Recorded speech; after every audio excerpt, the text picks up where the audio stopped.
നമസ്കാരം.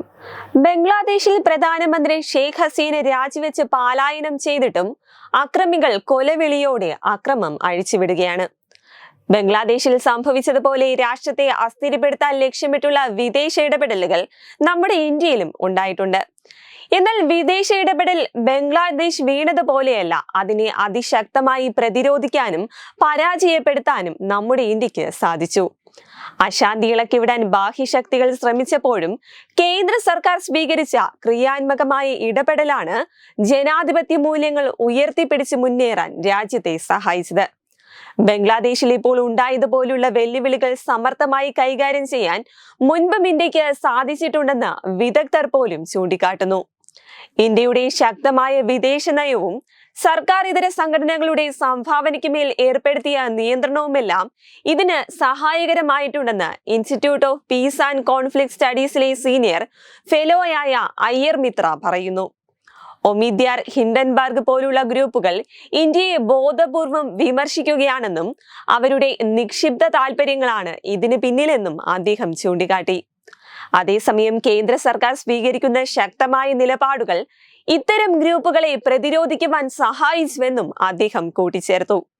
1971 വംശഹത്യയുടെ സമയത്ത് പാകിസ്ഥാൻ സൈന്യം ബംഗാളി ബുദ്ധിജീവികളെ എങ്ങനെ ലക്ഷ്യം വെച്ചുവോ അതിന് സമാനമായ രീതിയിലാണ് ഇപ്പോൾ ബംഗ്ലാദേശിലെ ഹിന്ദുക്കൾ ആക്രമിക്കപ്പെടുന്നതെന്ന് പറയുകയാണ് വിദേശ നയത്തിലും രാഷ്ട്രീയ സമ്പദ് വ്യവസ്ഥയിലും വിദഗ്ധനായ പ്രമിത് പാൽ. 1971 മുതൽ തന്നെ ബംഗ്ലാദേശിലെ ഹിന്ദു വിഭാഗങ്ങൾ രാഷ്ട്രീയവും മതപരവുമായ കാരണങ്ങളെ തുടർന്ന് ക്രൂരമായ ആക്രമണങ്ങൾ നേരിട്ടിട്ടുണ്ട്. മുൻ സംഭവങ്ങളുടെ തുടർച്ചയെന്നോണമാണ് ബംഗ്ലാദേശിൽ ഇപ്പോൾ അക്രമ സംഭവങ്ങൾ അരങ്ങേറുന്നതെന്നും അത് മേഖലയെ കൂടുതൽ അസ്ഥിരമാക്കിയെന്നും അദ്ദേഹം പറയുന്നു. അതേസമയം ഇതുപോലുള്ള വെല്ലുവിളികളെ എങ്ങനെയാണ് അനായാസം നേരിടുകയെന്ന് കാർഷിക നിയമങ്ങൾക്കെതിരെ ഉയർന്ന കർഷക പ്രക്ഷോഭം പോലുള്ള സമീപകാല വിവാദ സംഭവങ്ങളെ നേരിട്ട രീതിയിലൂടെ കേന്ദ്ര സർക്കാർ തന്നെ തെളിയിച്ചതാണ്. പോപ്പ് താരം റിഹാനയും സന്നദ്ധ പ്രവർത്തകയായ ഗ്രേറ്റ തുൻബർഗും അടക്കമുള്ള രാജ്യാന്തര പ്രമുഖർ കർഷക സമരത്തെ പിന്തുണച്ച് പ്രതികരിച്ചപ്പോൾ ഇത്തരം ഇടപെടലുകളെ ചേർത്തുകൊണ്ട് കൂടുതൽ കരുത്തുറ്റ നിലയിലായിരുന്നു സർക്കാർ അന്ന് നിലകൊണ്ടത്. ഇത്തരത്തിൽ പ്രധാനമന്ത്രി നരേന്ദ്രമോദിയുടെ നേതൃത്വത്തിൽ ജനാധിപത്യ മൂല്യങ്ങൾ ഉയർത്തിപ്പിടിച്ചും ദേശീയ സുരക്ഷ ഉറപ്പാക്കിയും ഒരു ആഗോള ശക്തിയായി വളർന്നു വരാൻ ഇന്ത്യക്ക് സാധിച്ചിട്ടുണ്ടെന്ന് ചുരുക്കം. Web desk Tatwamayi news. Powered by Jyotis. Realizing your dream home.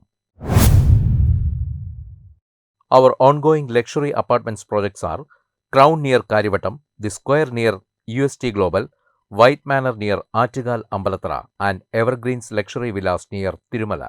Call 90482 55599. Jyotis Building Promoters Private Limited, Thiruvananthapuram.